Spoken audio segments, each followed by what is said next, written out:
Brasil é o segundo país com maior incidência de burnout. Não, mas todo mundo se explora mesmo, todo mundo se violenta mesmo, todo mundo se desrespeita mesmo.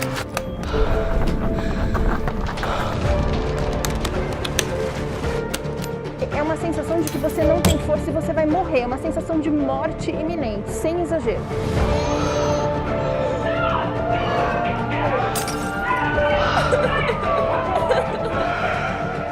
O tempo da natureza continua igual.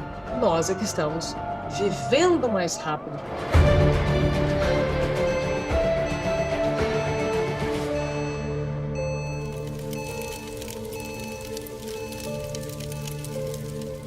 Estamos iniciando hoje uma nova série de mensagens chamada Burnout, vencendo o esgotamento. Primeira coisa que nós precisamos fazer diante desse assunto é entender como a gente pronuncia a palavra burnout. Porque algum tempo atrás eu estava com um casal de amigos e a mulher virou para mim e disse: Tiago, eu estou com burnout. Eu demorei um pouquinho para entender o que ela tinha, mas eu descobri que se tratava de um burnout. Então assim, eu também estou pronunciando errado, não sou americano, né? Mas é burnout. E talvez você diz: puxa, mas se é tão difícil falar essa palavra, por que chamar a série de mensagens com um nome tão difícil? Afinal de contas, por quê? Porque esse é um nome chique, né? É um nome chique para esgotamento. É o nome que está na moda, é o que estão falando por aí, então nós também vamos falar de burnout. Na verdade, burnout significa justamente esse esgotamento. Forças que foram drenadas, que se esvaíram e hoje você se encontra fora de ordem, né? Emoções descontroladas. Interessante que nós vamos tratar esse assunto justamente no Janeiro Branco. O Janeiro Branco é o mês que foi escolhido para tratar esse assunto da saúde mental. O mês de janeiro foi escolhido como o mês da prevenção ao adoecimento emocional. O mês de janeiro foi escolhido para tratar assuntos relacionados à preocupação excessiva, ansiedade, desânimo, alterações de humor e o próprio esgotamento. Então que legal, nós vamos tratar esse assunto e a primeira pergunta que eu quero te fazer é a seguinte: você se sente esgotado? Como você está? Como está esse início de ano para você? Talvez você descansou, você teve férias, mas nada mudou. Você continua se sentindo cansado, continua se sentindo sobrecarregado. E o grande desafio dessa série é te convidar a ser honesto. Sermos brutalmente honestos, reconhecermos a nossa condição, a nossa situação e falarmos sobre isso e tratarmos isso. Esse é um assunto muito importante. Afinal de contas, uma pesquisa realizada pela Valor Econômico revelou que 85% dos brasileiros têm burnout. Em momentos diferentes, em processos diferentes, mais agudos, mais intensos, processos iniciais, mas tem muita gente sofrendo por conta do esgotamento. Hoje de manhã, no final do culto, nós faremos isso também aqui. Eu convidei aqueles que se sentiam esgotados para ficar de pé e, para nossa surpresa, a igreja inteira ficou de pé. As pessoas estão esgotadas, essa é a nossa realidade. Eu fiz a pesquisa no Instagram e 85% das pessoas também responderam que se sentem esgotados. E eu fiz uma segunda pergunta. A pergunta que eu fiz foi: qual o motivo do seu esgotamento? Foram vários os motivos. Algumas pessoas disseram que o motivo do seu esgotamento é o trabalho. A sobrecarga do trabalho, a pressão por resultado, um chefe difícil, colegas complicados, pessoas que estão passando por dificuldades relacionadas ao trabalho e se sentem esgotados. O Brasil é o segundo país no mundo com o maior número de pessoas esgotadas por conta do trabalho. Muitas mulheres responderam também maternidade. A maternidade tem sido uma sobrecarga que tem me levado ao esgotamento. Precisamos falar sobre isso porque de fato a maternidade ela é uma grande responsabilidade, ela exige muito das mulheres. E talvez a maternidade é o trabalho mais difícil que existe no mundo. Porque é um trabalho sem descanso, é um trabalho sem férias, é um trabalho sem remuneração, sem final de semana e muitas vezes um trabalho sem reconhecimento. E muitas mulheres se encontram em um processo de esgotamento, de depressão, destinadas a viver sozinhas essa angústia da luta, das dificuldades de criar filhos. Agora, se você é uma dessas mulheres, eu já quero dizer de cara para você, o seu trabalho é muito importante. Como disse Winston Churchill, ele disse o seguinte: as mãos que embalam o berço governam o mundo. O seu trabalho é importante, vamos. Uma salva de palmas para as mães.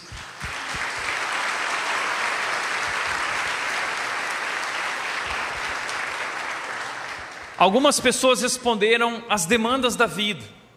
São tantos os papéis a desempenhar diante da sociedade: o homem ideal, a mulher ideal, o pai ideal, a mãe ideal, o marido ideal, a esposa ideal, o profissional de sucesso, o homem de sucesso, a mulher de sucesso. São tantas as demandas da vida que nós não damos conta. Além disso, os padrões de desempenho que falam que a gente tem que ser o melhor em tudo aquilo que a gente faz, e você precisa obter tal padrão e conquistar X resultado, e você precisa manter esse estilo de vida e vestir e ter uma vida assim, morar num condomínio assim, e andar num carro assim, e se vestir assim. São tantos os padrões que a cultura, o mundo impõe, e isso se torna uma grande sobrecarga para nós. Além disso, alguns responderam que o ministério pastoral é o motivo do seu esgotamento. Muitas vezes não percebemos isso. Já ouvi gente dizendo o seguinte: puxa, que vida boa que deve ser a dos pastores, né? Oh, vida boa. Mas como os pastores carregam a sobrecarga não somente das suas lutas pessoais, das suas dificuldades e conflitos familiares, mas também a carga daquelas pessoas que fazem parte de suas comunidades, pessoas que carregam emocionalmente o peso também dos outros. Pastores que vivem debaixo de altas cobranças e altas expectativas das pessoas e que muitas vezes, infelizmente, optam pelo suicídio como um escape dessa pressão. Precisamos falar sobre isso. Ore pelo seu pastor. Situação do nosso país: muita gente esgotada porque está frustrada com a situação econômica, a situação política do nosso país. O inesperado aconteceu, aquilo que eu não queria, e agora para mim já chega, eu vou embora do Brasil, eu não aguento mais. Além disso, pessoas também disseram que o seu problema são conflitos nos relacionamentos. O que me levou ao esgotamento são as dificuldades que eu tenho encontrado no meu casamento, na minha família, no relacionamento com os meus filhos, frustrações. Entenda uma coisa: relacionamento gera intimidade, intimidade gera conflito.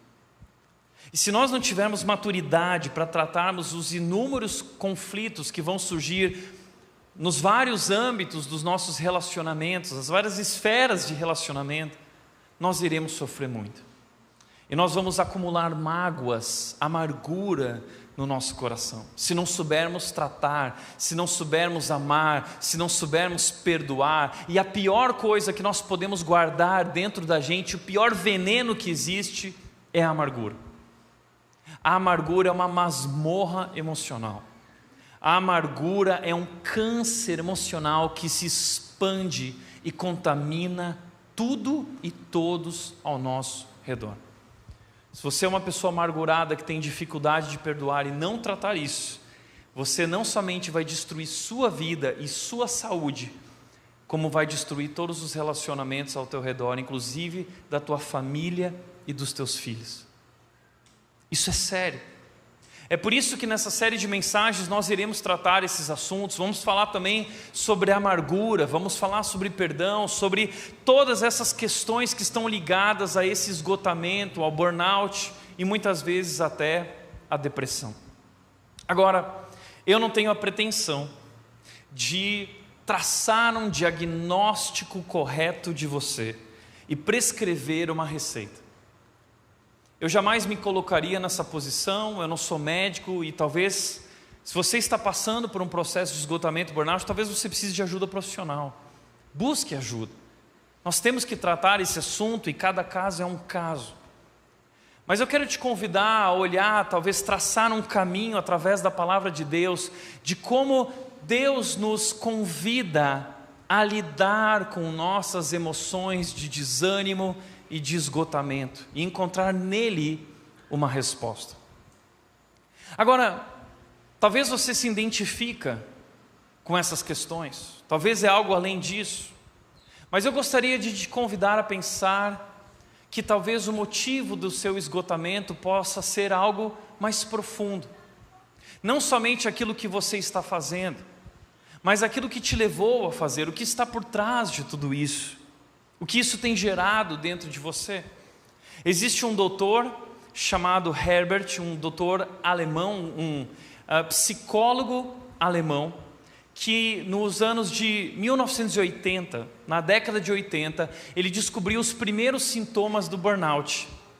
E ele então começou a fazer um amplo estudo em torno dessa questão do burnout, e ele fez descobertas incríveis. Ele escreveu livros a respeito disso há cerca de 40 anos atrás. E veja qual foi uma das descobertas do Dr. Herbert que é muito importante para nós. Ele disse: a pessoa esgotada é aquela que está num estado de fadiga ou frustração em consequência de sua devoção a uma causa.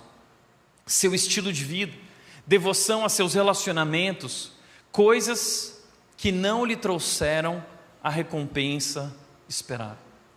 Presta atenção nisso. A pessoa esgotada é aquela pessoa que está num estado de frustração por conta de ter se dedicado a algo. Alguém que se sacrificou por algo. Alguém que colocou todas as suas forças em prol de uma causa. Mas aquela questão, aquela coisa não lhe trouxe a recompensa esperada. O resultado foi diferente daquele que imaginava ter. São expectativas frustradas.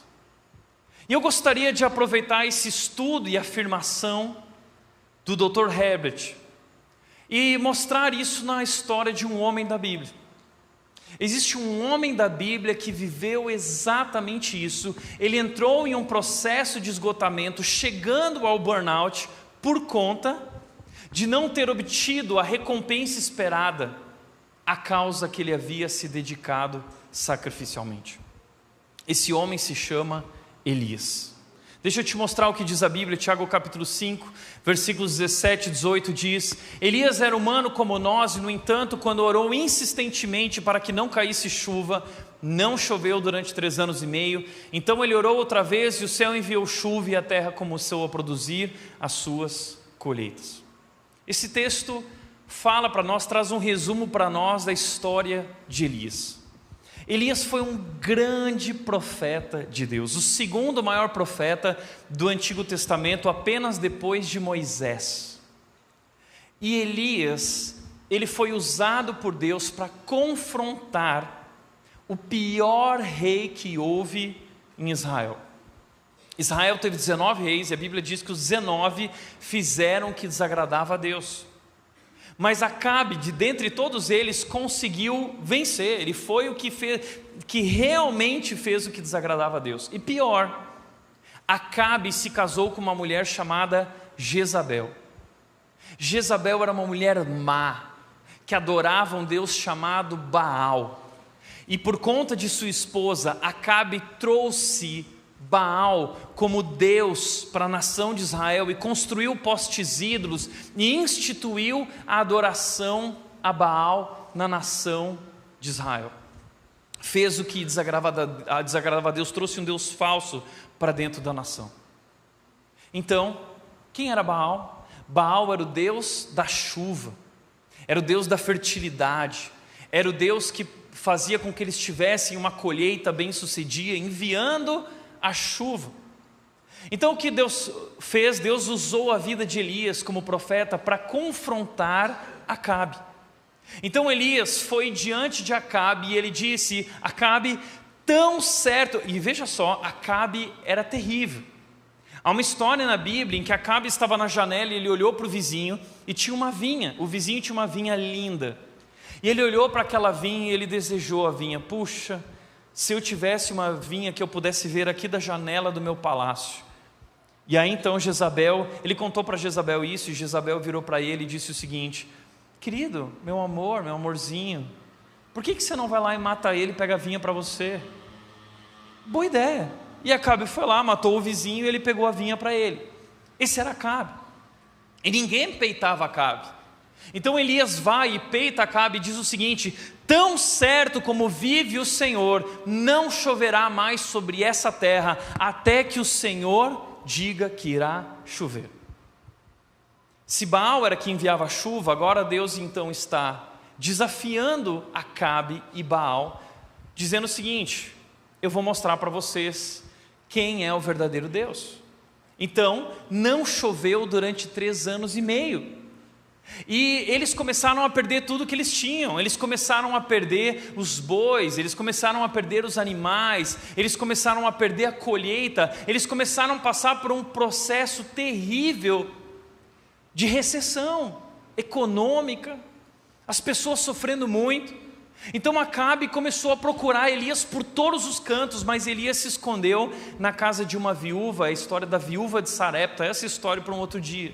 Mas Elias se escondeu durante 3 anos e meio para Acabe não encontrar ele. Depois de 3 anos e meio, Elias voltou e propôs um desafio. Ele chegou para Acabe e disse o seguinte: Acabe, acabou, tá? Acabou, é um trocadilho, gente, pode dar risada, tá? Acabe e acabou. Piada de pastor é ruim, né? Puxa vida. Mas o pessoal da manhã riu. São vocês que são mais lerdos para entender a piada. O povo da manhã é mais inteligente, eu acho. Elias chegou para Acabe e disse: Acabe, eu proponho um desafio. Nós vamos até o Monte Carmelo e nós faremos lá uma batalha dos deuses, UFC dos deuses. Deus poderoso de Israel vai desafiar Baal. Leve teus profetas. Então Acabe levou 450 profetas de Baal, 400 profetas de Azerá, e levou toda a nação de Israel lá para o Monte Carmelo. Estava todo mundo lá assistindo, e Elias propôs o desafio: aqui está o altar, aqui está o cordeiro, clamem ao Deus Baal que envie fogo e consuma o cordeiro. E Elias deixou que eles começassem. E os profetas começaram então a orar e clamar, chamando o seu Deus para que ele enviasse fogo. Mas passou a manhã inteira, chegou meio-dia, nada aconteceu. Elias começou a zombar daquelas pessoas, dizendo o seguinte: grita mais alto, eu acho que o Deus de vocês deve estar dormindo, ou ele tirou férias, né? E então eles começaram a se autoflagelar e começaram a gritar mais alto, e eles começaram a entrar em transe. E passou a tarde. No final da tarde nada aconteceu. Então veio Elias e disse: já chego, agora é a minha vez. Então ele pediu que os servos dele trouxessem água. Deus vai enviar fogo, mas para mostrar o poder de Deus, água e fogo não combinam, né? Então enche de água. E eles encheram de água. Então Elias orou: Deus, envia fogo e consome o altar. E Deus enviou dos céus fogo. E toda a nação, uau, e todos se dobraram, e naquele momento reconheceram quem era o verdadeiro Deus. Consegue imaginar esse momento? Lembro de uma vez que eu estava num acampamento de adolescentes, e o pastor estava lá pregando, e a fogueira estava do lado dele, mas não estava acesa. E aí tinha um arame na fogueira preso lá no poste. E aí de repente, enquanto ele contava a história de Elias, de repente, para surpresa de todo mundo, desceu um papel higiênico pegando fogo lá de cima do poste. E pum, consumiu a fogueira. E todo mundo, Os crentes adoram essas coisas, né? Mas lá na história de Elias foi de verdade. E depois disso, Elias foi lá e matou todos os profetas de Baal, de Azerá, 850 profetas, e o sangue deles foi derramado no rio. Depois disso, Elias chegou para Acabe e disse o seguinte: Acabe, se alimenta, pega a tua carruagem e corre de volta em disparada para o palácio, porque agora Deus vai fazer chover e vai vir tempestade. Então Acabe entrou na carruagem e foi rapidamente, e a Bíblia diz que Deus deu poder a Elias, porque Elias saiu correndo na frente da carruagem. Imagina essa cena, a carruagem indo rapidamente com os cavalos do rei Acabe, mas Elias correndo mais rápido que o Usain Bolt. Ele atravessou a carruagem. E se houvesse cronômetro naquela época, o nome de Elias estaria no Guinness Book. Ninguém nunca correu tão rápido quanto Elias. Uau! Que história incrível, não é? Além de tudo isso, Elias é um homem que vai surgir no Novo Testamento, ele vai aparecer. Sabe por quê? Porque Elias não morreu. Elias foi arrebatado numa carruagem de fogo ou num tornado de vento. Existe uma discussão teológica, mas ele foi arrebatado, a Bíblia diz. Ele foi levado aos céus e ele aparece novamente no Novo Testamento, no Monte da Transfiguração, ao lado de Moisés. Na presença de Jesus Cristo está Elias, e os discípulos olham para Elias. E mais, Apocalipse fala sobre duas testemunhas, e muitos acreditam que uma dessas testemunhas no futuro do Apocalipse será Elias. Uau! Que homem poderoso! Que história! É por isso que o autor, Tiago, está dizendo o seguinte: olha, esse grande homem era humano como nós, e Deus usou a vida dele. Agora eu quero te chamar a atenção para algo.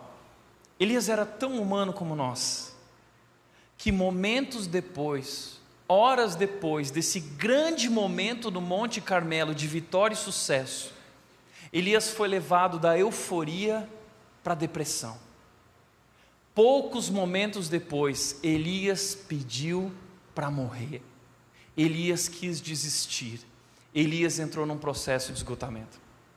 Veja o que diz o texto, 1 Reis 19:4. Sentou-se debaixo de um pé de giesta e orou, pedindo para morrer, dizendo: já basta, Senhor, disse ele. Poucos momentos depois, já basta, já chega. E ele pede a morte: Deus, eu quero morrer, eu não quero mais viver, eu não aguento mais. Espera aí, não faz sentido, não é? Olhando de fora, nós não conseguimos entender o que está acontecendo, mas sabe o que está acontecendo? Elias está passando por um processo de burnout, Elias está passando por um processo de esgotamento, e a primeira coisa que eu queria te chamar a atenção é sobre isso. Ninguém está isento de esgotamento, ninguém. Todos nós estamos sujeitos, todos nós somos frágeis o suficiente para lidarmos, para termos que enfrentar a depressão, o esgotamento, o burnout. Qualquer um de nós pode viver isso, e talvez você hoje esteja vivendo isso. Não tenha vergonha, nós não somos máquinas, nós somos seres humanos. E a história de Elias vai nos ensinar um caminho de como nós podemos lidar com essa fragilidade, e lidar com o desânimo, e lidar com o esgotamento. E eu quero sugerir 3 sugestões para esse início de série a partir da história de Elias, como Deus vai tratar Elias nesse momento em que ele precisa de ajuda. Primeira coisa, a causa do esgotamento. Nós precisamos entender qual é a causa do esgotamento. O texto de 1 Reis 19, o versículo 2 nos revela a causa. Por isso, Jezabel enviou esta mensagem a Elias. Quando Acabe chegou com a sua carruagem no palácio, ele contou para Jezabel, disse: Jezabel, você não vai acreditar, Elias matou todos os profetas. Jezabel ficou indignada e ela enviou uma mensagem para Elias: que os deuses me castiguem severamente, se até amanhã, nesta hora, eu não fizer a você o que você fez aos profetas de Baal. Ou seja, Elias, eu vou mover o reino inteiro na sua direção, e nós vamos tirar a sua vida. Espera aí, um homem como Elias, usado por Deus para fazer grandes coisas, não deveria temer essa mensagem. Mas o problema é que quando nós estamos esgotados, nós superdimensionamos os problemas. Se torna uma confusão emocional que distorce a nossa percepção da realidade. E muitas vezes, um gatinho se torna um leão. Pequenos obstáculos se tornam grandes montanhas. Uma coisa simples se torna uma calamidade. É isso que está acontecendo com Elias. E por que isso está acontecendo? Sabe por quê? Porque esse não era o resultado que Elias esperava. Elias se dedicou a essa causa durante anos. Elias passou por privação, Elias passou por fome, Elias passou por dificuldades, ele deu tudo que ele tinha por essa causa, e agora, depois dessa grande demonstração do poder de Deus, ele acreditava que finalmente o povo reconheceria e todos se dobrariam diante de Deus. E não aconteceu isso. Acabe ficou indignado, Jezabel ficou indignado, e a história não acabou, e agora Elias vai ter que continuar fugindo. E ele está cansado. Veja o que aconteceu. São expectativas frustradas. Então diz que o texto diz o seguinte, versículos 3 e 4a, Elias teve medo e fugiu para salvar a vida. Elias teve medo, e ele fugiu. Foi para Berseba, uma cidade em Judá, e ali deixou seu servo. Essa é a causa do esgotamento de Elias. Expectativas frustradas. Ele não obteve a recompensa que ele imaginava que obteria, o resultado que ele teria depois de tanto esforço e tanta dedicação. E aí alguns sintomas começam a surgir que nos ajudam a perceber também o processo de esgotamento e burnout na nossa vida. Veja alguns sintomas. Primeiro sintoma, o próprio medo. Elias teve medo. Esse grande profeta de Deus, que viveu milagres, que viu milagres, agora está com medo. Sabe por que ele está com medo? Porque ele parou de olhar para o Senhor e ele está olhando para as circunstâncias. E a Bíblia fala muito sobre isso. Lembra aquele momento em que Pedro está andando sobre as águas e ele está olhando para Jesus? E ele está vivendo o sobrenatural. Mas no momento em que ele tem medo e ele tira os olhos de Jesus e ele olha para o mar, ele começa a afundar. Quem tira os olhos de Jesus, afunda. Quem tira os olhos do Deus poderoso, tem medo. Quando a gente olha para as circunstâncias, a gente fica confuso. Então Elias foge, fuga. Além disso, o texto continua dizendo que ele foi para Berseba, uma cidade, deixou o servo dele lá e foi sozinho para o deserto, caminhando o dia todo. Ele deixou o servo dele, ele quis ficar sozinho. E o segundo sintoma do burnout, do processo de esgotamento, é esse isolamento. Eu não quero lidar com ninguém, eu não quero ver ninguém. Eu não quero frequentar ambientes sociais, eu não quero ir para a igreja, eu não quero ir para o pequeno grupo. Eu não quero ver ninguém, eu quero ficar sozinho. Isolamento. Talvez hoje você está vivendo esse tempo de isolamento. Além disso, o texto continua dizendo que ele caminhou o dia inteiro. E logo depois disso, ele chegou num lugar onde ele se sentou debaixo de um pé de giesta e orou pedindo a morte. Ele está exausto fisicamente. Exausto. Porque ele caminhou um dia inteiro. Sabe lá para onde? Sem direção. Simplesmente caminhando. Sem sentido, perdido, e ele está fisicamente agora esgotado e abatido. Muitas pesquisas mostram que o burnout é mais emocional do que físico, mas o emocional, sem dúvida, afeta o físico. Nós somos seres tão complexos, é tão difícil mensurar isso, porque na nossa complexidade existe em nós uma parte material formada pelo nosso corpo, mas existe em nós uma parte imaterial formada por inúmeros componentes como o espírito, a alma, nossas emoções, nossas vontades, e ninguém, nem a medicina, ninguém jamais conseguiu sondar essa realidade interior do nosso ser. Mas sim, tudo isso é junto e misturado, corpo, alma, espírito. E quando estamos emocionalmente abatidos, isso afeta o nosso corpo. E Elias está exausto. Então ele diz: já basta, Senhor, disse ele, tira a minha vida. Tira a minha vida. Isso é confusão. Confusão emocional, confusão mental. Sabe por quê? Porque o texto anterior disse que ele fugiu para salvar a vida. Ele fugiu para o deserto para salvar a vida. E ele chega no deserto e ele diz para o Senhor: Deus, tira a minha vida.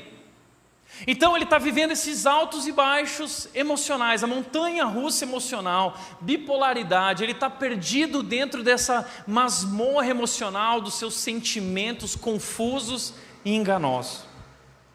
E é isso que acontece quando a gente para de agir racionalmente e a gente só reage emocionalmente. Esse é o grande perigo, porque a Bíblia diz que o nosso coração é enganoso, nossos sentimentos são enganosos e nós não somos capazes de compreendê-los. E quando nós tentamos compreendê-los, quando nós tentamos ouvi-los e quando nós direcionamos a nossa vida a partir daquilo que sentimos, nós acabamos destruindo a nossa própria vida. Isso gerou confusão na vida de Elias, essa confusão emocional, essa confusão mental, e ele então começou a superdimensionar os problemas, e como eu disse, o esgotamento faz isso, ele afeta a nossa percepção, e aquele pequeno problema se torna uma grande montanha, aquela coisa simples se torna uma calamidade, porque você está agindo, reagindo emocionalmente. Além disso, ele diz o seguinte: pois não sou melhor que meus antepassados. Isso é comparação. Ele começa a se comparar, porque ele está lidando com a frustração dele. Ele achou que ele era melhor do que aquilo. Ele achou que, pelo fato de Deus usar ele daquela maneira tão grandiosa, ele seria o responsável por mudar a história de Israel. E agora ele se vê frustrado e ele confunde o resultado dele com a identidade dele. Muitas vezes nós fazemos isso, nós colocamos o nosso valor nos resultados que nós obtemos, que nós conquistamos. O mundo fala isso. O mundo diz que você é aquilo que você conquista, você é o seu sucesso e você é o teu fracasso. E aí você fracassou, você acha que é fracasso. Você é bem sucedido, você acha que você é sucesso. Nós não podemos colocar o nosso valor nos resultados. E pior, não podemos colocar o nosso valor nos comparando aos outros. O nosso valor não está em sermos melhores que os outros. O nosso valor está em sermos amados por Deus. Nós somos amados por Deus. Mas quando nós começamos a viver essa crise de identidade, e o mundo proporciona isso, porque essa vida de redes sociais, o tempo todo comparando os nossos bastidores com o palco da vida dos outros, os melhores momentos da vida dos outros, essa comparação é injusta, e nós começamos a sofrer, e nós começamos a pensar da maneira errada a respeito de nós mesmos. Entenda, o que você enxerga de você é uma imagem, pode ser uma imagem distorcida que a dor e as crises te fizeram enxergar, mas o que Deus enxerga é completamente o oposto de você. Onde você vê fracasso e destruição, Deus vê esperança. Nós precisamos saber enxergar muito bem quem nós somos em Cristo. Precisamos responder muito bem a questão: quem eu sou?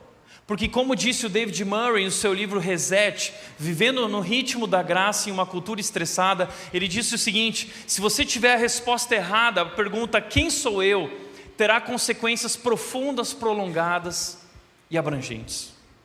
E ele continua dizendo: é por isso que recuperar a nossa identidade verdadeira, pensar corretamente a nosso próprio respeito, é um dos principais componentes de reconfigurar a nossa vida, voltar à pista certa e viver uma vida pautada pela graça. Nós podemos reorientar a nossa vida aprendendo a pensar corretamente a respeito de quem nós somos. O problema é que o esgotamento afeta a nossa visão sobre quem nós somos e sobre quem Deus é. Isso acabou levando Elias também a um problema de vitimização, porque ele fica o tempo todo dizendo: mas olha só, Deus, eu tenho servido com zelo ao Senhor, eu que me dediquei tanto, eu não merecia isso. E ele diz o seguinte: todo mundo te abandonou, Israel quebrou a aliança, Israel derrubou teus altares, mataram teus profetas, mas só eu sou o único que restou e agora também procuram me matar. Está vendo, Deus? Eu sou o único, só eu. Então o papo de Elias entra nesse processo de vitimização, onde a pessoa só fala assim: porque eu fiz e ninguém fez, e só eu. Essa é a síndrome de Elias. É a síndrome do só eu. Já viu isso? Só eu me dedico nessa relação. Só eu que trabalho para que essa empresa vá bem. Eu carrego essa família nas costas. Só eu sei o que eu tenho vivido dentro dessas 4 paredes. Só eu sei. Eu que tenho lutado. Eu que me dediquei tanto. E agora a pessoa entra nesse processo de vitimização. Sabe o que é isso? É um ego ferido. É um ego ferido. E Elias, então, ele começa a se enfiar dentro do pior buraco que existe. Sabe qual é o pior buraco que existe no universo? É se enfiar dentro de si mesmo. Elias começa a se enfiar dentro de si mesmo, e nesse lugar a gente se perde. E a gente perde a noção da realidade. E é isso que está acontecendo com Elias. E além disso, agora também procuram me matar. Decepção. Puxa, eu me dediquei tanto, eu dei tudo por isso, e agora eu também vou morrer. Parabéns, Deus, muito bom. Que plano, hein? Que plano, Deus. Deu tudo errado. Ele está decepcionado com Deus, decepcionado com a nação de Israel, decepcionado com tudo e todos. E para Elias a vida acabou. Já chega, eu não aguento mais, tira a minha vida. Talvez você se sente como Elias. Deu tudo errado. Os sonhos fracassaram. E agora a vida perdeu o sentido. A vida perdeu o brilho. E você não tem mais prazer em nada. As coisas acontecem ao seu redor, mas você preferia deixar essa vida. Não tem mais prazer em orar, não tem mais prazer em ler a Bíblia, não tem mais prazer em nada. Para você já era, já acabou, chega. Você está decepcionado com a vida, decepcionado com Deus. E talvez você se sente como Elias. Há momentos em que nós nos sentimos abandonados. Deus me abandonou. Eu que me dediquei tanto. Eu que obedeci tudo, à risca. E você então começa a questionar o caráter de Deus e a bondade de Deus, dizendo: será que Deus se importa? Será que Deus é realmente bom? Porque se realmente Ele é, por que Ele permitiu que eu chegasse nesse momento? Por que Deus me permite estar assim? E por que agora eu me sinto tão sozinho? Por que agora eu me sinto tão abandonado? Sabe por quê? Deus permite que a gente chegue nesse momento, Deus permite que a gente chegue no nosso limite, onde todas as nossas forças se esvaíram, onde todos os nossos esforços já foram e não nos resta mais nada, e é exatamente ali que algo acontece, é ali que nós encontramos a graça de Deus. Quando tudo que nós tínhamos para fazer já foi feito, e não nos resta mais nada, e nós então nos rendemos, é ali que Deus se revela a nós e transforma a nossa história. É por isso que, perceba um padrão ao longo de toda a história da Bíblia, foi em momentos limites que Deus se revelou. E se o povo de Deus que saiu do Egito não tivesse sido levado àquele limite diante do Mar Vermelho, onde eles ficaram desesperados porque se sentiram abandonados por Deus. Bom, por que nos tiraram do Egito? Porque agora nós não temos para onde ir, e o faraó está vindo com seu exército e vai nos matar. Então Deus se revelou e abriu o Mar Vermelho, e eles viram o inédito, o impossível acontecendo diante deles. Aqueles 3 jovens que foram parar na fornalha, porque nós fomos íntegros, nós não nos dobramos diante daquele Deus, e é essa a recompensa, agora a gente vem parar na fornalha. Que Deus é esse? Mas é na fornalha que o quarto homem surge e eles conhecem ali o representante de Deus. Isso não teria acontecido, eles não teriam vivido essa experiência se não tivessem sido levados àquele momento. Os discípulos que estavam naquele barco durante a tempestade, fustigados pelas ondas, dizendo o seguinte: nós vamos morrer. Onde Jesus está? Jesus sumiu, Jesus nos abandonou, Ele não se importa. Mas se Ele não tivessem sido levados naquele momento, naquela tempestade, naquele mar, eles não teriam conhecido Jesus que acalma a tempestade. Está entendendo? Talvez você chegou nesse momento e é exatamente aí que Deus quer que você esteja, porque Ele quer se revelar a você. E entenda uma coisa: você não está sozinho. Como disse Charles Spurgeon, tão certo como Deus coloca seus filhos na fornalha, é o fato de que Deus estará com eles na fornalha. Por mais que você se sinta sozinho, saiba, você não está, Deus está com você. O Deus de Elias é o teu Deus, e Ele jamais vai te deixar, Ele jamais vai te desamparar, Ele jamais vai te abandonar. Por isso, Deus vai tratar a vida de Elias. Elias chega a esse momento limite, e a partir dali então, Deus propõe algo para Elias. E Deus diz para Elias o seguinte: Elias, eu quero que você vá para o Monte Horebe. E o Monte Horebe é um monte especial. O Monte Horebe é o Monte Sinai. O Monte Sinai é o monte onde Moisés recebeu as tábuas da lei, onde o povo esteve e eles tiveram uma revelação de quem Deus era. Então o Monte Sinai é um monte que evoca memórias sagradas, que aponta para o cuidado de Deus, para a glória de Deus. Deus fala assim: Elias, vem cá, vai para lá, eu quero ter um encontro com você no Monte Horebe, no Monte Sinai.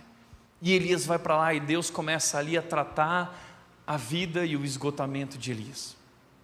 E Deus vai tratar o esgotamento de Elias de 3 maneiras.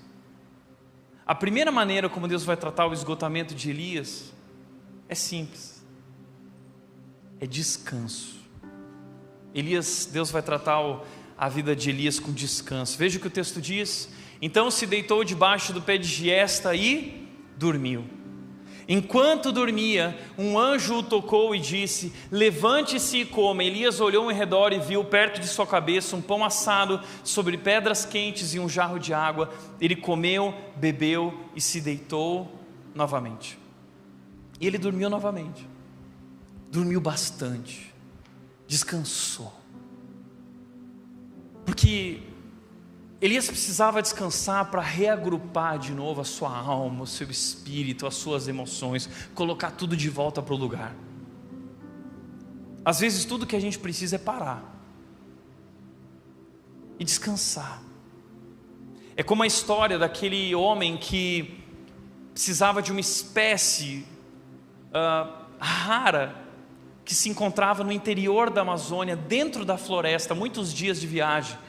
E ele veio para o Brasil e contratou uma equipe de locais, uma tribo de índios, que conduziram ele numa expedição para dentro da floresta. E eles acordaram cedo, amarraram a bota, colocaram umas mochilas e partiram um dia de caminhada intensa. Ao entardecer, levantaram um acampamento, eles dormiram, descansaram. No segundo dia, acordaram bem cedo, tomaram café, mochila e partiram. Segundo dia dormiram. Acordaram no terceiro dia, bota, mochila, café, vamos lá, nós não paramos. Eles seguiram. No terceiro dia eles dormiram. No quarto dia, quando eles estavam próximos, chegando, quase chegando, esse homem acordou empolgado bem cedo: vamos lá, vamos lá. E ele olhou ao redor, estava todo mundo dormindo, todo mundo descansando. O que vocês estão fazendo? Vamos lá. E o pessoal da tribo virou para ele e disse o seguinte: não, nós não podemos seguir. Agora nós precisamos parar e esperar a nossa alma que ficou lá atrás. Talvez é isso que nós estamos precisando: parar e permitir que a nossa alma acompanhe o nosso ritmo, porque nós estamos vivendo um ritmo desenfreado. Eu não sei por que nós estamos vivendo esse ritmo desenfreado, porque é o padrão que a cultura nos impõe, mas isso tem feito muito mal. Nós estamos adoecendo. Nossas emoções estão conturbadas, estamos confusos. Nossa alma ficou lá atrás, o nosso espírito ficou lá atrás, nós fomos desagrupados. É um corpo andando, mas não tem vida ali dentro. A gente precisa descansar. O descanso é necessário.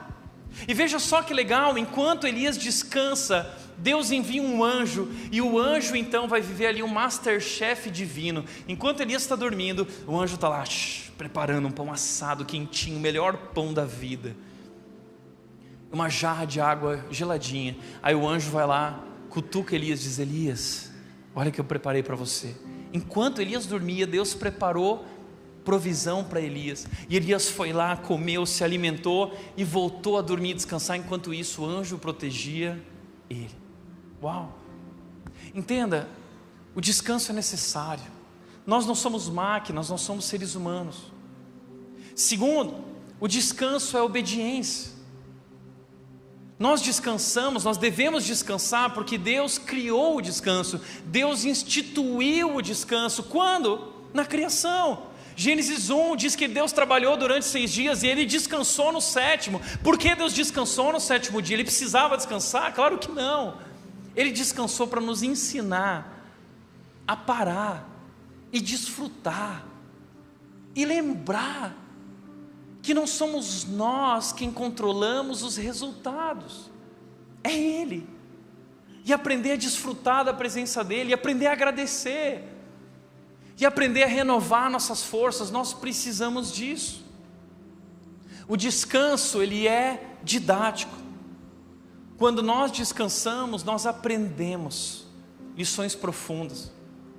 Descanso é uma maneira de nós lembrarmos que é Deus quem controla os resultados e não os nossos maravilhosos esforços. Por isso que o Tim Keller disse: devemos pensar no descanso como um ato de confiança. O descanso é um ato de confiança. Sabe por quê? Porque a gente nunca vai terminar o trabalho. É uma ilusão, é uma utopia achar, não, quando eu terminar, quando eu conseguir, quando eu conquistar. Então, eu tomo uma decisão. É uma decisão, é um ato de confiança. Eu confio no Senhor, a minha vida está nas mãos dEle. Deus escolheu um dia de descanso para nos lembrar que Ele está trabalhando e descansando. Praticar o descanso é uma maneira disciplinada e fiel de lembrar que não é você que mantém o mundo funcionando, quem sustenta sua família, nem que mantém seus projetos de trabalho avançando. Não é você. Como a gente é bobo, a gente acha que é a gente que provê, a gente que sustenta, sou eu que estou pagando as contas. Não seja bobo, não seja tolo. É Deus quem tem te dado a vida que você tem, é Deus que tem te dado as oportunidades que você tem, é Deus que tem provido de tudo ricamente para a sua satisfação. E nós deveríamos, diante da sua provisão, diante do seu cuidado, parar e agradecer, e lembrar, e reconhecer que tem sido nos dado, agradecer por essa dádiva, e lembrar que não somos nós. Por isso, o descanso é uma dádiva. Descanso é um presente que Deus nos deu, onde através desse momento nós podemos desfrutar da sua graça, do seu amor, do seu cuidado. Por isso, como diz Salmo 127:2, diz o seguinte: é inútil trabalhar tanto, desde a madrugada até a tarde da noite, e se preocupar em conseguir o alimento, pois Deus cuida de seus amados enquanto dormem. É inútil você trabalhar tanto, pois Deus dá aos seus amados enquanto eles dormem. Enquanto Elias dormia, Deus estava cuidando dele. Enquanto você dorme, Deus está cuidando de você. Deus está trabalhando por você, ainda que você não veja. Ele está ali, e porque Ele te ama, Ele diz: vai descansar, deixa que agora o trabalho é meu. Todo o trabalho é meu, e o teu trabalho é só descansar em mim. Lembra daquela música? Isso é lindo, descanso é uma dádiva. Não viva a ilusão de que é você que precisa fazer, senão o mundo vai parar e não vai dar certo, vai dar tudo errado. Não, a sua vida, você não tem controle das circunstâncias e dos resultados, é Deus quem controla isso. Por isso, certa vez um pastor estava de férias, de bermuda, chinela havaianas, e uma senhora da igreja viu o pastor de bermuda e chinelas havaianas e falou assim, ficou chocada, assim, pastor, o diabo não tira férias. Mas é claro que o diabo não tira férias, sabe por quê? Porque o diabo não conta com o cuidado de Deus na sua vida como você cuida, você é um filho amado. E o Pai Celestial está cuidando da tua vida, e Ele disse através de Jesus em Mateus capítulo 6, 25, não se preocupe com nada, nem com o que comer, nem com o que vestir, o teu único trabalho é descansar em mim. Descanso.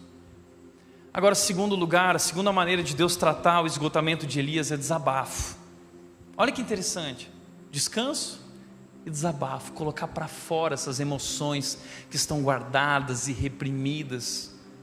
Veja só, Elias foi lá para a montanha, o Monte Horebe, o Monte Sinai, ele encontrou uma caverna e ali ele se escondeu onde ele passou a noite. Então o Senhor disse a Elias, Elias, o que você faz aqui? O que você faz aqui, Elias? E aí Elias vai lá e despeja diante de Deus suas emoções. Porque ele, porque eu fiz, porque foi assim, porque eu me desgastei, deu tudo errado e não sei o quê. E Deus depois pergunta de novo para Elias, Elias, por que você está aqui? E ele derrama de novo as emoções dele, ele vai desabafando. E assim Deus vai tratando o coração de Elias, permitindo que ele coloque para fora. E é incrível, porque Deus não fala nada, Ele só ouve.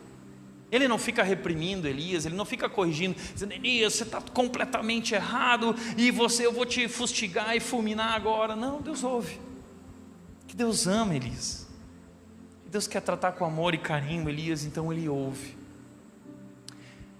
Esse ouvir é tão terapêutico, o desabafo ele é terapêutico. A Bíblia diz, confessem seus pecados uns aos outros para serem curados. Mas nós poderíamos dizer, confesse suas dificuldades, confessa tuas fraquezas, confessa tuas lutas para ser curado. Porque há algo de especial nesse desabafo. Eu nunca vou esquecer o dia que um jovem chegou no meu escritório e esse jovem estava vermelho, chorando, desesperado. E eu disse, o que foi? O que está acontecendo?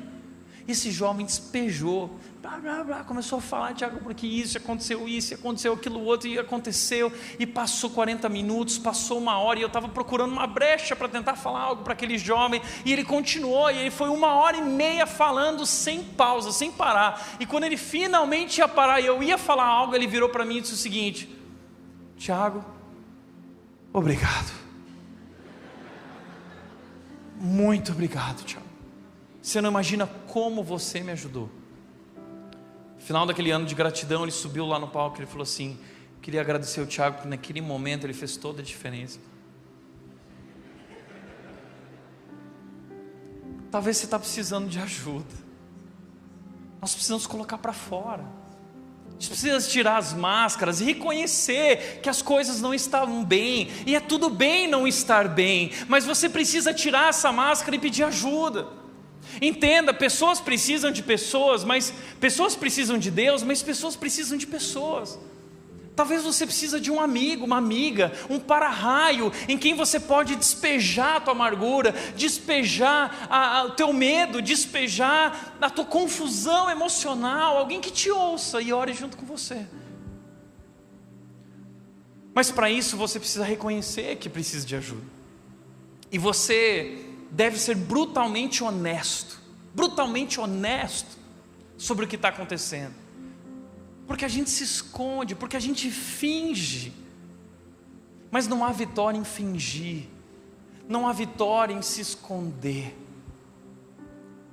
Por que você não busca ajuda? Por que você não busca aconselhamento? Por que você não busca um médico? Por que você não faz uma pausa? Nós precisamos parar de fingir. Deus quer transformar a nossa vida. Deus quer reorientar o nosso coração. Deus quer restaurar o nosso ânimo, mas Ele não pode abençoar a versão que nós fingimos ser. Ele quer abençoar e restaurar a nossa verdadeira versão. Nós precisamos tirar a máscara. Tire a máscara e reconheça que não está bem e que você precisa de ajuda, antes que você tome a decisão errada. Em Deus há uma nova história. Em terceiro e último lugar, Deus vai tratar com deleite. Descanso, desabafo e deleite. Depois que Elias desabafa, sabe o que Deus faz? Elias, tá bom, saia e ponha-se diante de mim, disse o Senhor. Olha para mim, sai da caverna, Elias. Ei, Elias, o que você está fazendo aí dentro? Sai e olha para mim. Sabe o que eu acho incrível disso? É porque Deus não dá uma fórmula para Elias sair do esgotamento. Deus não dá uma receita. Nós gostamos de receita, né? A gente quer uma lista. O que eu preciso fazer? Isso. Deus não dá uma lista de coisas a fazer. Deus nos frustra. Sabe por quê? Ele não dá uma fórmula. Ele nos dá a si mesmo. Deus diz para Elias: Elias, sabe o que você precisa? Você precisa olhar para mim e lembrar quem eu sou. Então Elias sai. E diz que uma grande tempestade, vendaval começa. E as pedras começam a cair. Então vem um grande terremoto e as montanhas começam a chacalhar, os abismos começam a abrir diante dele. E então vem fogo e o fogo toma conta do ar. Olha que interessante isso, porque é exatamente o que aconteceu quando o povo estava no Monte Sinai e Moisés subiu a montanha para ter aquele encontro com Deus. Diz que uma tempestade, raios, o tempo fechou e grandes demonstrações do poder aconteceu. A glória de Deus que controla o vento, o mar e controla as nossas vidas. Então Elias vê tudo aquilo, mas diz o texto que Deus não estava no terremoto. E teve fogo e Deus não estava no fogo, mas depois do fogo veio um sussurro suave. E ali no sussurro suave, no silêncio, Deus falou com Elias. Nós precisamos praticar o silêncio para ouvir a Deus. É por isso que Jesus disse: quando você orar, vá para o seu quarto e feche a porta. E ora seu pai que te vê em secreto, e o seu pai te recompensará. Deixa eu te falar uma coisa. A recompensa não virá do teu trabalho. A recompensa não virá do teu casamento. A recompensa não virá dos teus maravilhosos esforços. A recompensa não virá dos teus resultados incríveis, do sucesso que você alcançou. Se você colocar a tua satisfação nos resultados, nos teus esforços, no teu relacionamento, no teu trabalho, você vai se frustrar. Porque a recompensa vem do nosso Pai. Só Ele pode satisfazer a nossa alma perdida, cansada e insatisfeita. Só Ele. Por isso Ele diz: Elias, saia da caverna e ponha-se diante de mim.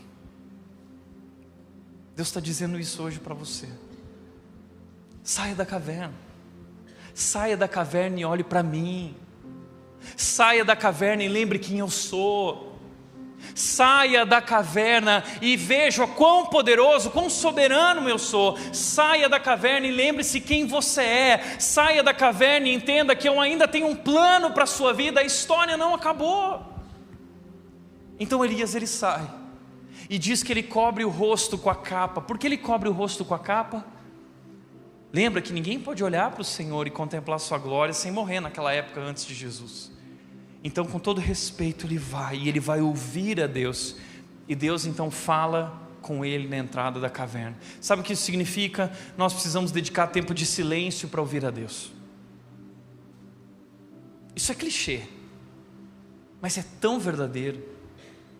É impossível viver sem gastar tempo com o Criador do tempo. A única maneira da gente aprender a desfrutar do tempo é gastar mais tempo com o Criador do tempo. E ouvir a voz dele, ouvir o que ele tem a dizer sobre quem nós somos e os planos que ele tem para nós.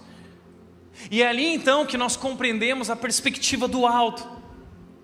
É ali então que a nossa visão distorcida pelo esgotamento, é ali que a imagem distorcida que nós criamos por conta da dor e da crise é transformada pela verdadeira imagem do plano de Deus, que é perfeito, que não falha. E é ali que nós descobrimos que nada escapa do controle de Deus e que tudo está acontecendo exatamente como era esperado. Como disse Josemar Bessa, últimas notícias. É isso que Elias descobriu, as últimas notícias, Elias, para você. Aqui da perspectiva do céu, tudo está indo conforme o planejado. Tudo está indo conforme o planejado. Eu sei, você está olhando para as circunstâncias, para o Brasil, e está dizendo, meu Deus, acabou, eu vou sair correndo, eu vou fugir. Que nem Elias, eu vou fugir para salvar minha vida. Salve-se quem puder. Uma mulher mandou uma mensagem para mim, que era da Red, abandonou a Red. E ela disse o seguinte: Deus nos abandonou.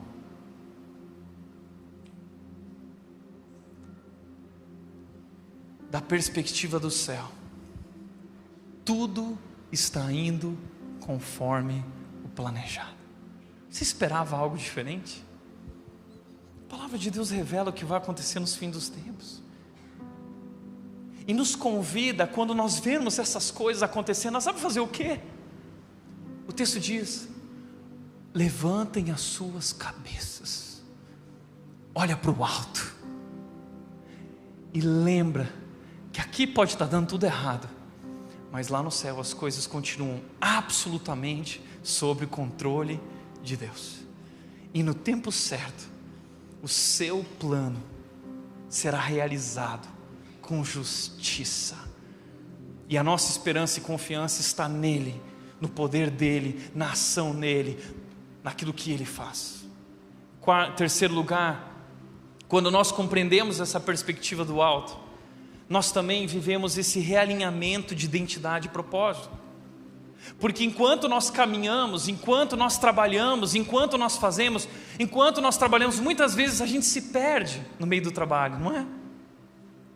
A gente vai caminhando e trabalhando e vai fazendo, e a gente vai confundindo aquilo que a gente faz com aquilo que a gente é. E a gente se perde.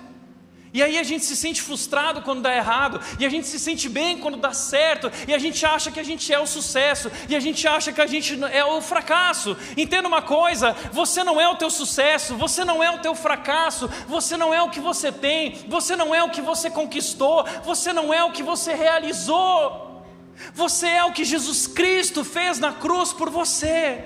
É ali que está o teu valor, essa é a tua identidade. A gente precisa lembrar disso, senão a gente se perde. E se a gente não souber responder bem essa pergunta de quem eu sou, isso vai destruir nossa vida e tudo que nós temos. Por isso que essa semana aconteceu uma coisa muito legal. A Nath voltou para o trabalho dela de fotografia. Ela tem 2 funcionárias e ela decidiu que antes de todo o trabalho, elas têm tanto trabalho pela frente, tantos planos, tantas metas, tantos objetivos, tantas demandas, mas ela decidiu que antes de produzir, elas precisavam dedicar tempo com Deus e reavaliar a sua vida. Então a Nath fez uma festinha, um momento com as funcionárias, preparou o lanche e ela colocou 2 perguntas: quem somos e qual o nosso propósito? E depois desse momento a Nath escreveu o seguinte texto. Ela disse o seguinte: mais do que sonhar, planejar e colocar a mão na massa, eu preciso me lembrar de quem eu sou, pois eu não sou o meu trabalho. Embora eu ame muito o que eu faço, eu não sou definida pela minha fotografia e muito menos pelo meu sucesso. Eu sou criação de Deus, salva pela graça e chamada por Ele para servir. Esse é o meu propósito e é ali que eu encontro a minha felicidade. O que Deus espera de mim é muito mais do que lindas fotos. Temos metas, planos e vamos trabalhar muito, mas é a graça de Deus que torna os nossos dias mais leves e produtivos. A gente precisa aprender a viver no ritmo da graça de Deus, Porque quando nós descobrimos a graça de Deus, quando nós provamos a graça de Deus que nos aceita como nós somos, nós não precisamos mais provar nada para ninguém, porque somos amados, e porque Ele já conquistou por nós a vitória e o sucesso, e o convite dEle agora é descansar nele, e viver no ritmo da graça, e não no ritmo dessa cultura estressada, correndo em vão. Nós não corremos em vão. Então, quando nós realinhamos a nossa identidade, lembrando quem somos, compreendemos qual é o propósito de Deus para as nossas vidas, e compreendemos que o propósito não é sobre nós, é sobre Ele. Então Deus vira para Elias, e sabe o que Deus fala para Elias? Deus faz Elias sair da caverna existencial, se mover para fora de si mesmo, que ele se escondeu naquele buraco, lembra? Então Deus diz o seguinte: Elias, a tua percepção da realidade é enganosa, não é verdade. Teus sentimentos confundiram a tua percepção. Sobraram 10.000 ainda. Tem muita gente lá que me adora, você não está sozinho. Segundo lugar, eu quero que você volte do lugar onde você saiu. E lá nesse caminho você vai ungir Azael como rei da Síria. Você vai ungir Jeú como rei de Israel, e você vai ungir Eliseu como profeta que vai te suceder. 3 pessoas, e através dessas 3 pessoas, Elias, eu vou terminar o que eu comecei com você. Sabe o que Elias entende então? Espera aí, a minha história é apenas uma parte dessa grande história. Mas essa grande história não é sobre mim, é sobre Ele. E Ele me convidou para participar dessa história. O problema é que ao longo do caminho a gente vive essa síndrome de protagonista. E a gente acha que é sobre nós. Olha o que eu fiz. Então Deus nos lembra, não é sobre você.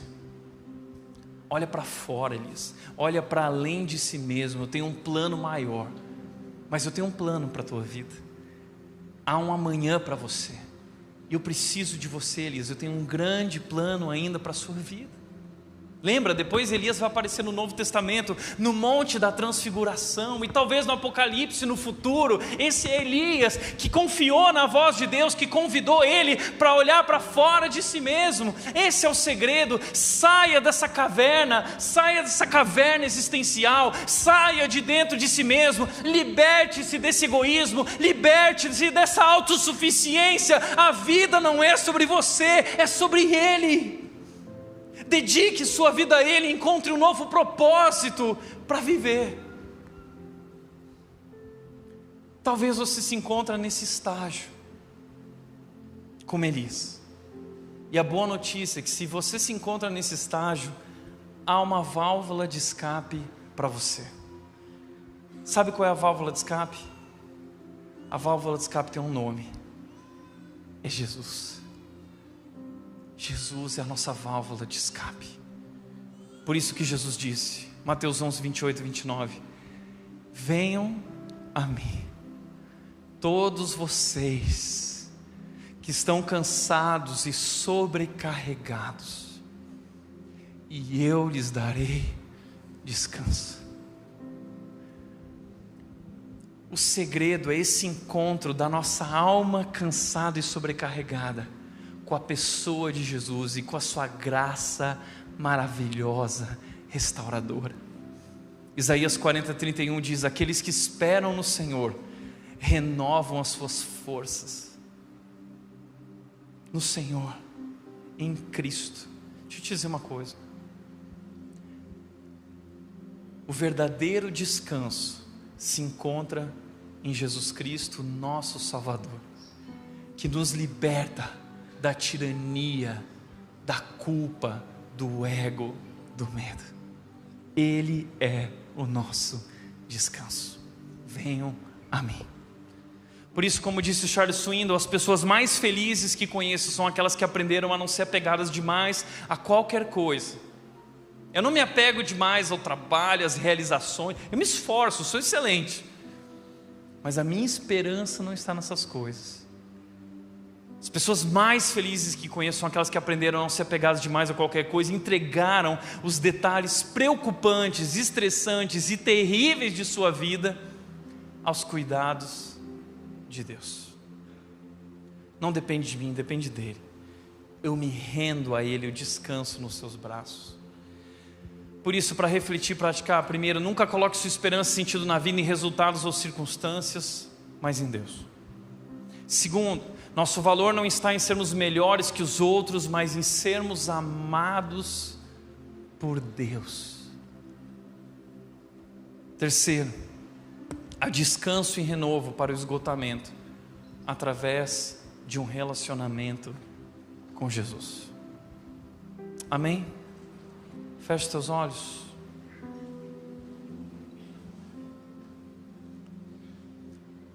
Quero te fazer um convite, eu quero orar por ti. Se você se sente assim, se você se sente esgotado, eu quero te convidar a ficar de pé e eu gostaria de orar por você. Fica de pé.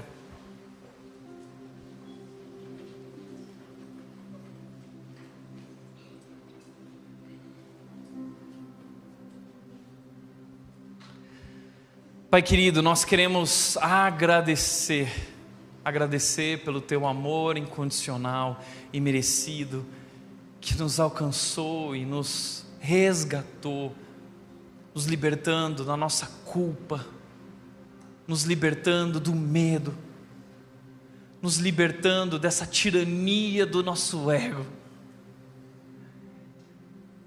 E agora em Ti nós podemos desfrutar, se deleitar da Tua presença, do Teu amor, da Tua graça incomparável, que é suficiente.